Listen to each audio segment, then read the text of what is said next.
여러분 수고 많으셨습니다. 특별히 오늘 신년 특별 새벽기도회가 마치는 마지막 날이고 그리고 다니엘서 11장 한 주 동안 했는데 한 주 내내 여러분 보시면서 수고 많으셨습니다. 사실 서양 고대사에서 이 이야기는 굉장히 긴 이야기고 대학에서도 한 학기를 하는 것이고 아마 제가 군대는 육군 사관학교는 안 갔지만 육군 사관학교의 교과서로 아마 전쟁사에서 꼭 다뤄야 될 부분이 이 전쟁이에요. 여기 나타나는 장군들이 알프스를 넘어가고 이러한 모든 전쟁사의 교본이 되지 않겠나 싶을 정도로 이러한 이야기가 나옵니다. 우리가 특별히 11장에서 중요한 인물은 안티오쿠스 3세와 안티오쿠스 4세 이 두 사람만 알면 돼요. 안티오쿠스 3세는 3세와 4세의 공통점은 남방인 애굽과 끊임없는 전쟁을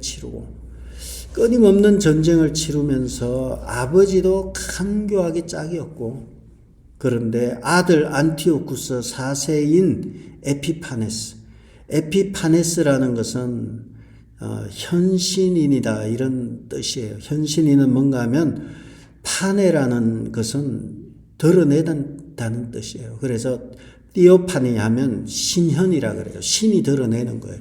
에피파니 해서 자기가 신처럼 생각하고 우리가 오늘 본문에도 보다시피 하나님께서 그를 세워주는데 언제까지 세워주는가 하면 하나님의 때가 차기까지 그를 세워줘요. 그래서 그를 형통하게 한다는 표현이 36절에 보면 하반절에 형통하기를 분노하심이 그칠 때까지 하리니. 그래서 형통하게 하신다는 거예요. 하나님의 분노가 임할 때까지 형통하게 잠시 하신다는 거예요. 그래서 안티오쿠스 3세와 4세 그리고 많은 등장인물들을 세상에 걸출한 영웅들이에요. 이러한 영웅들을 내버려 두는 것이죠. 내버려 두면서 다니엘서는 이것을 길게 기록함으로 인해서 하나님을 경외하지 않는 세상의 왕들은 운명이 잘 나가는 것 같지만 그 말년이 비참하고 끝난다는 하나님의 나라는 영원하지만 세상의 나라는 유한하고 한때 피었다 지는 꽃과 같은 것이라는 것을 드러내면서 그것만 드러내면 잠언으로 가야 돼. 이건 잠언에 기록될 내용이에요. 다니엘이 이것을 기록한 것은 앞으로 이런 때가 온다는 거예요. 우리가 읽다 보면 내용을 다 설명은 드리기 그렇지만 명철한 자들이 있어서 가르치지만 그들도 고난을 당하게 된다. 그 말씀이 우리가 읽은 말씀 중에 있어요.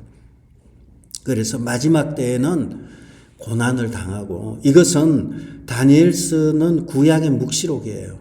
이것은 마태복음 24장에 예수님이 마지막 때에도 얘기하셨고 누가복음 13장에도 그렇잖아요. 인자가 올 때에 세상에 믿는 자를 보겠느냐. 믿음이 다 하기 전에 내가 오겠다. 이 말처럼 믿는 사람들이 환난의 때를 지나는 거예요. 왜 그럼 이 환난의 때를 지나겠습니까? 알곡과 가라지를 나누는 방법이 무엇입니까? 물론 하나님이 그렇게 안 해도 알곡과 가락은 나눠지지만 인간에게는 자유의지라는 것이 있어요. 하나님의 뜻이 있고 자유의지가 있는데 이 자유의지는 하나님 앞에 이 자유의지는 환난 가운데 처하게 되면 나타나요. 직업이 잘리고 직장이 어렵고 아이가 어렵고 심지어는 온몸에 막 고름이 나고 이러는데도 하나님을 원망 안 하냐? 막 이렇게 사단이 유혹을 하는 거죠. 그럼에도 불구하고 욥은 자기 자신이 태어난 날은 원망했지만 하나님을 원망하지 않지요. 그래서 믿음에 승리하고 하나님께서 더 큰 복을 주신 것을 우리는 압니다. 마지막 때에 이러한 환난을 통해서 우리가 알곡과 가라지가 나눠지게 되고 오늘날도 그런 환난의 과정을 지나고 있는 거예요. 그렇다면 환난의 과정을 지나는 우리는 어떻게 해야 되는가 하면 예레미야의 교훈을 따르는 거예요. 예레미야가 나라가 망하는 상황에 있었지만 하나님께서는 예레미야를 인도하셨어요. 환난 중에 그를 그 가운데서도 인도하셨어요. 이것은 여러분도 마찬가지예요. 나라가 망했는데 뭘 인도함을 받나? 사람의 눈이라는 게 그래요. 나라가 망했는데 우리가 사는 게 뭔 의미가 있나? 굉장히 애국적인 것 같고 옳은 것 같은데 알고 보면 나라가 망한 가운데서도 하나님께서 그의 백성을 인도하시고 예레미야를 인도하셨어요. 범사에 감사하는 것이 중요하죠. 어쨌든 다니엘을 통해서 우리에게 고난 가운데 극복해라 이런 얘기를 하는 건 아니에요. 세상 끝에는 반드시 종말에는 반드시 환난과 핍박이 있을 것이고 그 가운데서 견뎌내라는 거예요. 이런 이야기는 바울도 여러 차례 얘기했습니다. 끝까지 견디는 자, 예수님께서도 깨어 있으라 그러고요. 끝까지 견디는 자는 구원을 받는데 주님께서 우리는 끝까지 못 견뎌요. 여러분 믿음이 좋아서 오늘도 이 새벽에 나왔지만 여러분이 견디는 것은 한계점이 거의 분명해요. 더 밀어내면 튕겨져 나갈 정도로 우리는 연약한 존재예요.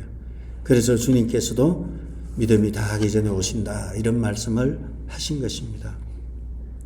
다니엘의 얘기는 결국은 세상은 일장춘몽과 같은 것이고 세상의 영웅들도 전쟁을 이기고 지고 전략을 잘 세우고 전술을 잘 세우고의 문제가 아니라 세상 역사는 하나님의 뜻 안에 하나님의 주권 안에 있다는 것입니다. 특별히 오늘 다니엘서 11장의 안티오쿠스 에피파네스는 악의 절정이에요. 악의 화신이에요. 사악하고 음모와 술수와 계략을 하고 그리고 망하지도 않아요. 악인이 형통하는 거예요. 형통하도록 허락하신다는 거예요. 분노를 마치기까지 형통하게 하신다는 거예요. 그래서 악인이 에피파네스는 참 형통했어요. 그래서 악인이 망해야 되는데 안 망하는 거예요. 하나님께서는 때가 아니어서 내버려 두는 거예요. 더 악한 짓을 많이 하게 두는 거예요. 우리는 어리석어서요. 처음에는 저 사람이 옳은 줄 알아요. 근데 그 사람이 악한 일을 계속하면 나중에 알아요. 나쁜 사람이었구나. 그럴 때까지 악한 일을 계속 해야 돼요. 그 사람은. 그래야지 우리 믿는 사람들이 판단력을 가져요. 그런데 진짜 지혜롭다면 지혜와 명철을 가졌다면 악한 일을 안 해도 하나님께서 깨닫게 해주십니다. 느헤미야를 하나님께서 깨닫게 해주셨어요. 산발락과 도비아와 성전 재건을 방해하는 사람들이 끊임없이 강교한 말을 하였지만 그 말에 속지 않은 것은 하나님께서 지혜를 주셨기 때문입니다. 그런데 왜 사람들은 그 나쁜 사람들한테 당할까요? 지혜가 없으니까 맞으면서 지혜를 배우는 거예요. 여러분 맞기 전에 지혜로 깨닫는 것이 중요합니다. 지금 유대인들이 지혜가 없는 거예요. 죽도록 맞아도 모르는 거예요. 그러니까 아주 악한 에피파네스를 등장시켜서 어떻게 했습니까?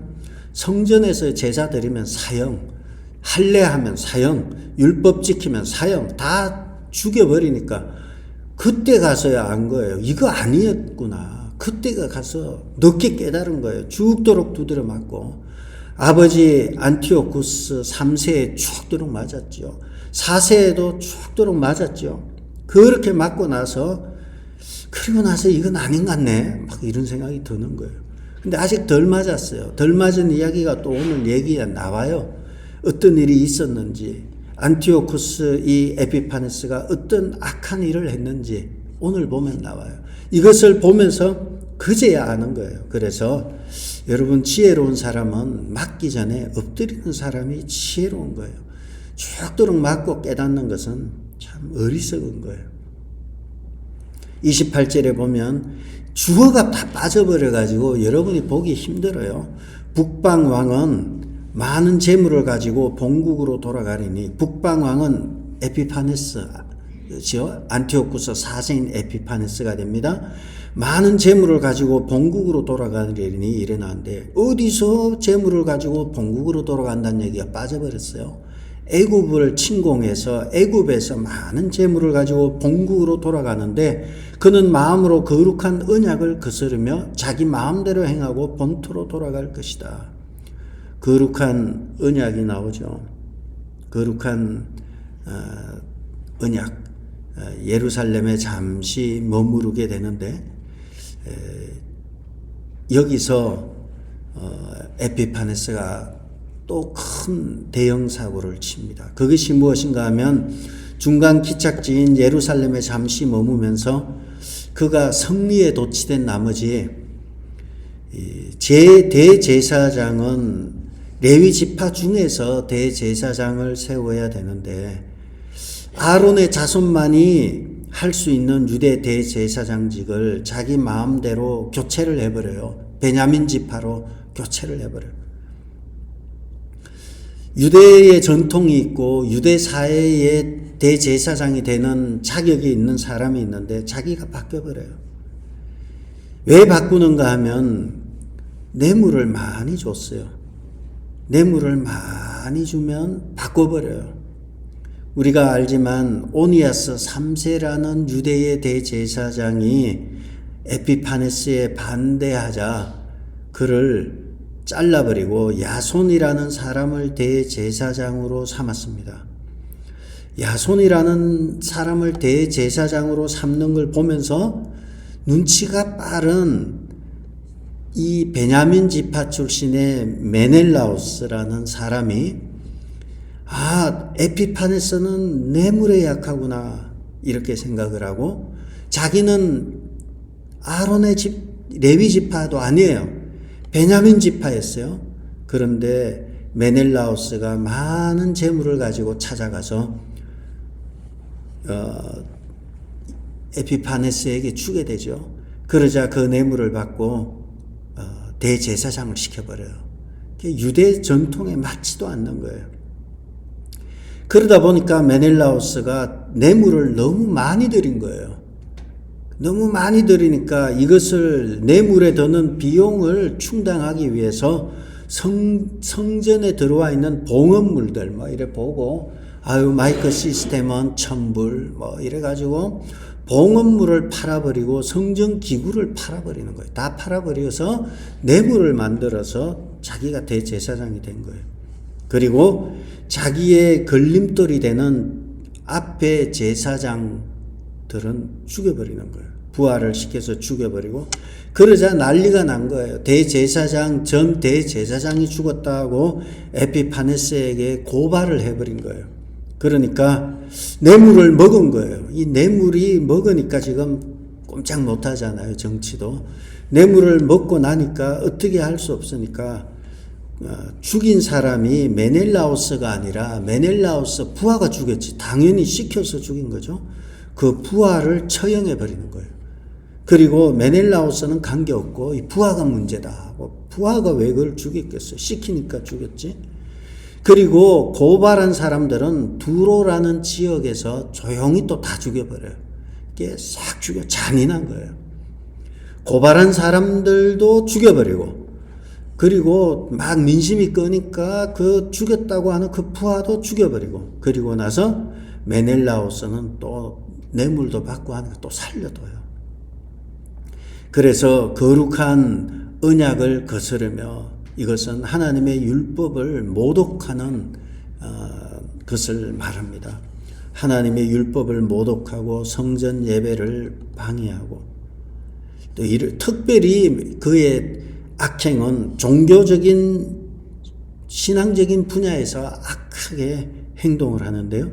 30절에 보면 그가 낙심하고 돌아가면서 맺은 거룩한 언약에 분노하였고 자기 땅에 돌아가서는 맺은 거룩한 언약을 배반하는 자들을 살필 것이다.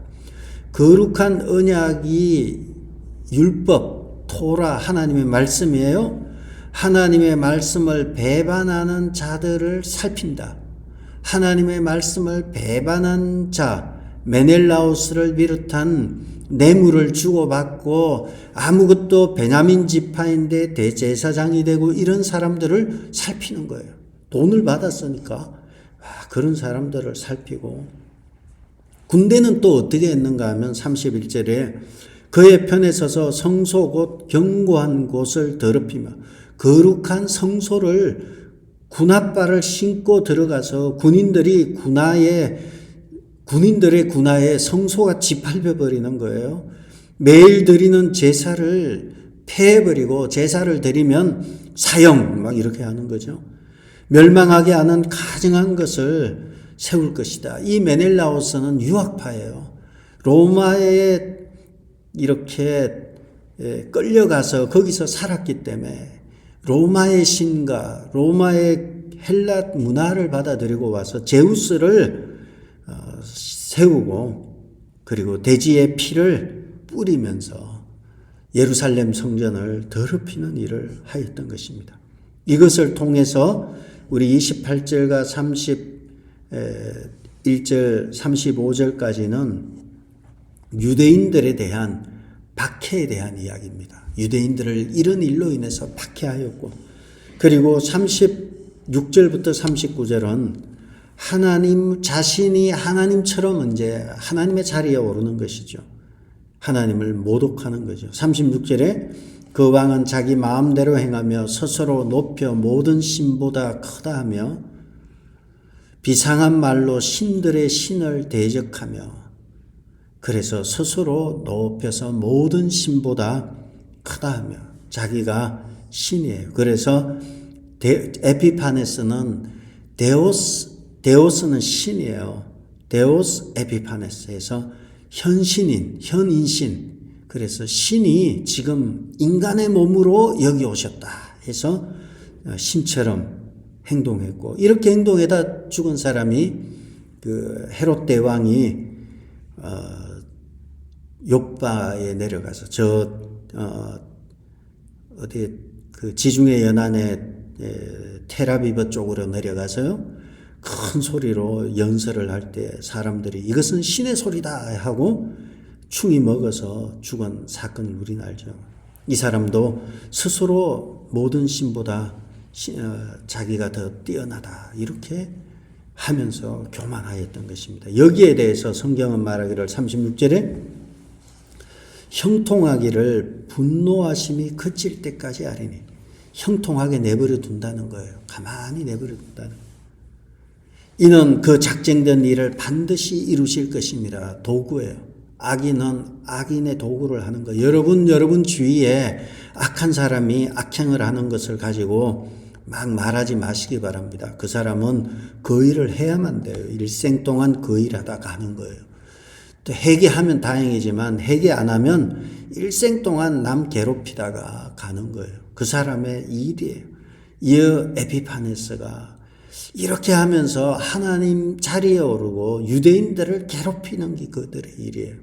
이렇게 괴롭히니까 이스라엘 사람들이 이때까지는 바본 줄 알았어요. 이때까지는 두드려 패면 맞고, 그러다가 이제는 이것이 성전을 모독하고 하나님을 모독하고 자기가 신이라 그러고 예배 못 드리게 하고 이러니까 여기서부터는 이제는 하나가 되는 거예요. 그리고 나서 마카비 혁명이 일어나게 되고 정신을 차리게 되는 계기가 되는 것입니다.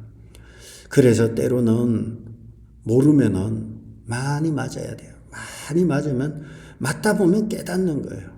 그렇지만 지혜로운 사람은 맞기 전에 엎드리는 것이고요. 옆에서 막대기 노릇하고 두드려 패는 노릇하고 이런 사람이 있을 때 하나님 앞에 빨리 엎드리셔야 하는 것입니다. 이처럼 그는 39절에 이방신을 힘입어 크게 견고한 산성들을 점령할 것이다. 제우스를 말해요. 그는 제우스 신을 또 섬기고 그걸 막 예루살렘 성전에도 제우스 신을 세우고 그렇게 하였던 것입니다. 뿐만 아니라 그는 무릇 그를 안다 하는 자에게는 영광을 더하여 여러 백성을 다스리게도 하며 자기한테 잘하는 사람들에게는 한 자릿석 주는 거예요. 비서실장도 주고 저 경기도지사 이건 선거가 아니니까 당시에는 그냥 황제니까 뇌물 주면 다 주고, 심지어 베냐민 지파를 유대 대제사장으로 그의 다스리게도 하며 그에게서 뇌물을 받고 땅을 나눠주기도 하리니 예루살렘도 막 나눠주고 멋대로예요. 어떻게 이렇게 오래 갔는데도 주님은 침묵하고 계셔요. 어떻게 지금 이란에 저렇게 많은 사람들이 죽어가고 있는데도 주님은 침묵하고 계셔요. 이때까지 그들은 하나였어요. 하메인인가 그 사람을 따라서 종교 공동체로 하나였어요. 하나인 줄 알고 40년을 살아왔어요. 79년부터니까 40몇 년을 믿고 따라왔는데, 시간이 지나고 나서 보니까 우리의 삶은 피폐해지고 물가는 오르고 수출은 안 되고 제재는 심해지고 하니까 저렇게 40몇 년이 지나고 나서야 실체를 안 거예요. 우리가 당했구나. 죽도록 맞는 거예요. 그렇다고 그들이 죽고 아프고 이러니까 마음이 아프죠. 사람이 죽으면. 그런데 저렇게 죽어나야지 그제야 정신을 차리는 거예요. 많은 사람들이 죽어나가고요. 또 앞으로도 또 어느 나라에서 뭐가 터질지 우리는 몰라요. 죽도록 지금 고생하고 있는 나라도 있을 수 있고요. 이러한 일들이 일어난다는 거예요. 돈을 그렇게 많이 가졌지만, 에피파네스는 상당한 부를 가졌지만 그럼에도 불구하고 뇌물을 계속 요구하고 만족을 모르고 살아가는 거죠. 그런데 그의 종말이 어떻게 나오는가 하면 41절에 나와요. 41절 한번 읽어볼까요? 그가 또 영화로운 땅에 들어갈 것이요 많은 나라를 패망하게 할 것이다. 그까지만 보시면요. 영화로운 땅이 예루살렘이에요. 그가 영화로운 땅에 들어가는데 어떻게 들어가는가? 많은 나라를 패망하게 할 것이다. 예루살렘을 비롯한 많은 나라를 그냥 정복하면서 나가면서 큰 피해를 입히는 거죠. 그리고 44절에 보면 동북에서부터 소문이 이르러 그를 번민하게 하므로 그가 분노하여 나가서 많은 무리를 다 죽이고 멸망시키고자 할 것이다. 동북에서부터 소문이 이르러, 여기 동북의 기준은 그 시리아를 기준으로 동북이에요. 물론 유대도 동북이 되지만 시리아를 기준으로 동북이 되는 거죠. 그 동북에 파르티아와 아르메니아라는 나라가 있었는데, 파르티아와 아르메니아에서 반란 소식을 듣게 됩니다. 그래서 본국을 비우고 지금 애굽에 갔다가 예루살렘에 있는데 저 본국에 지금 난리가 났다는 거예요. 적들이 쳐들어왔다는 거예요.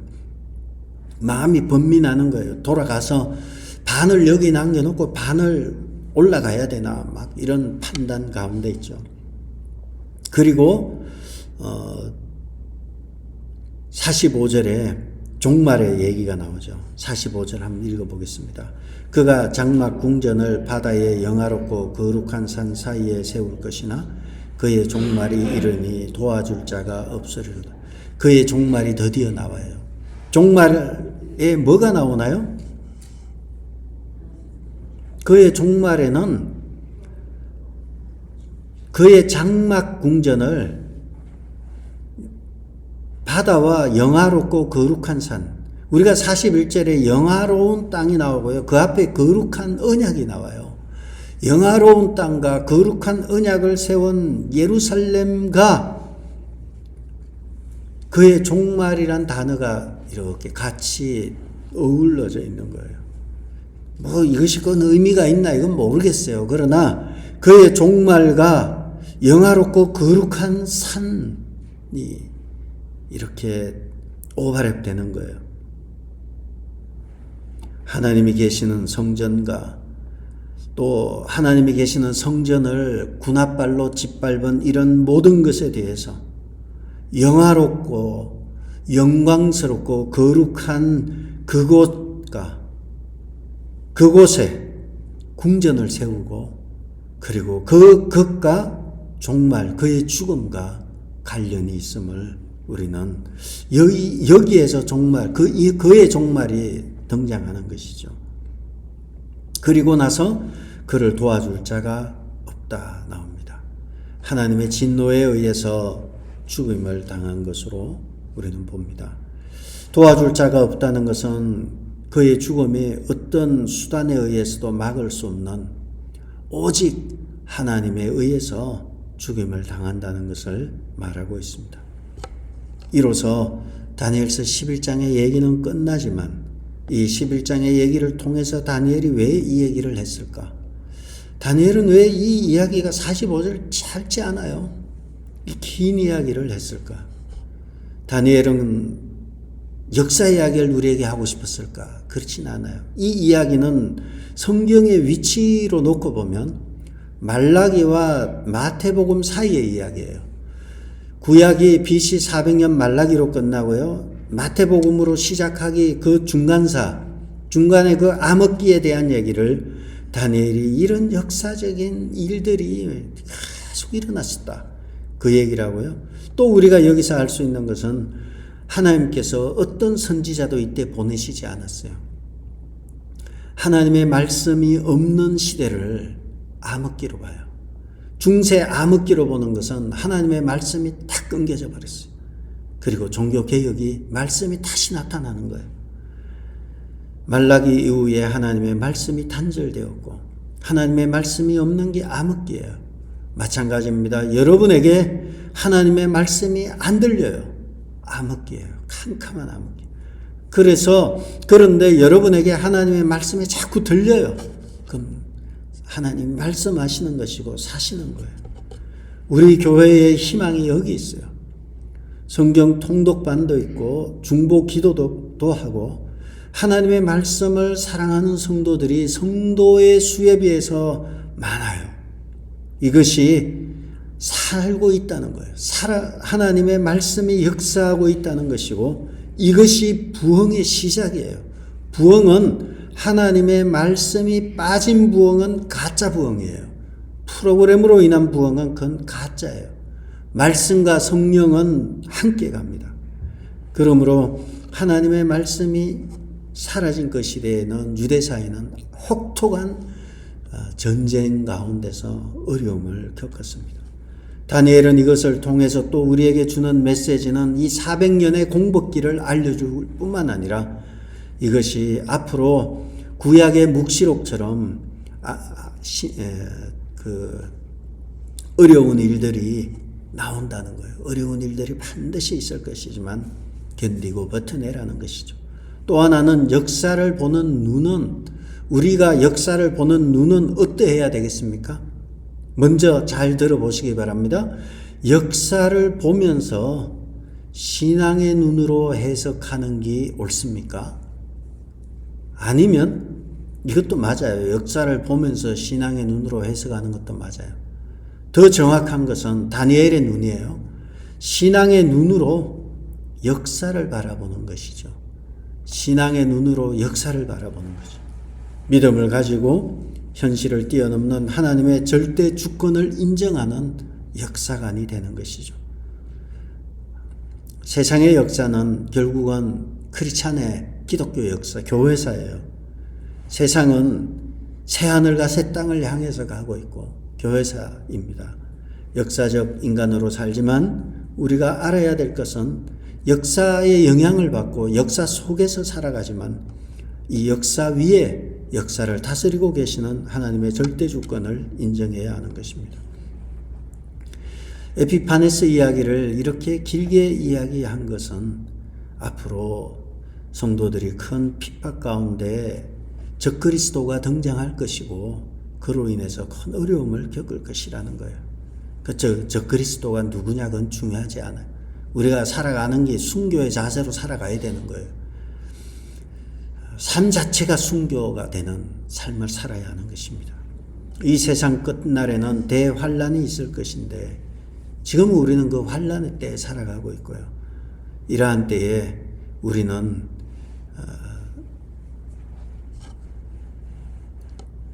우리가 이러한 어려운 때에 정면으로 맞서야 하는 것입니다. 도망갈 곳이 없어요. 하나님 앞에 서는 날을 생각하며 하나님을 기쁘시게 하면서 정면으로 살아가야 하는 것입니다.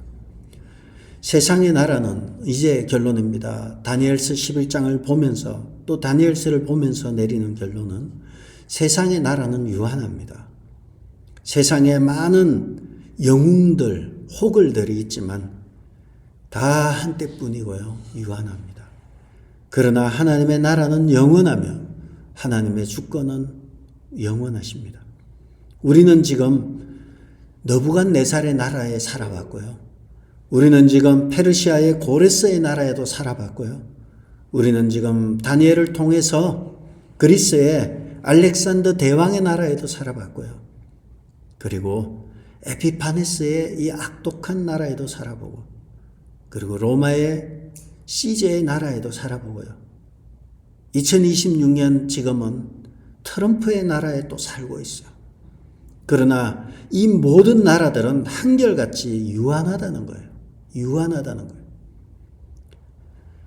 참된 나라는, 영원한 나라는 오직 하나님의 나라밖에 없습니다.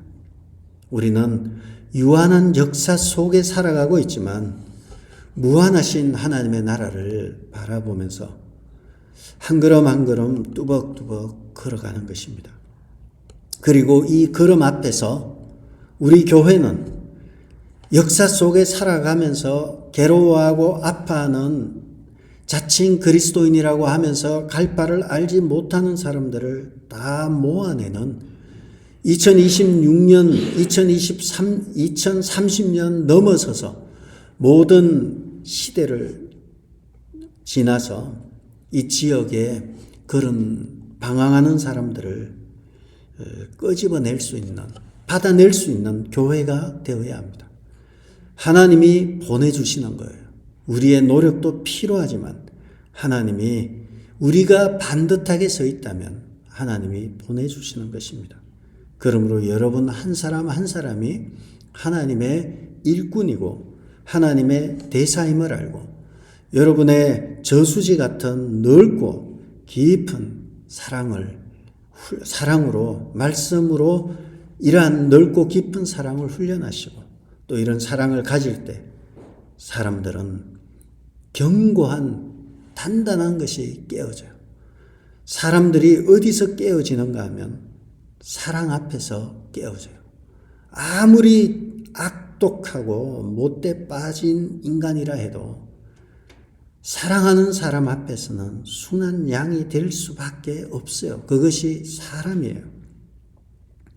아무리 지독한 사람이 온다고 해도요, 여러분이 사랑으로 덮어버린다면 그는 부드러워질 것입니다.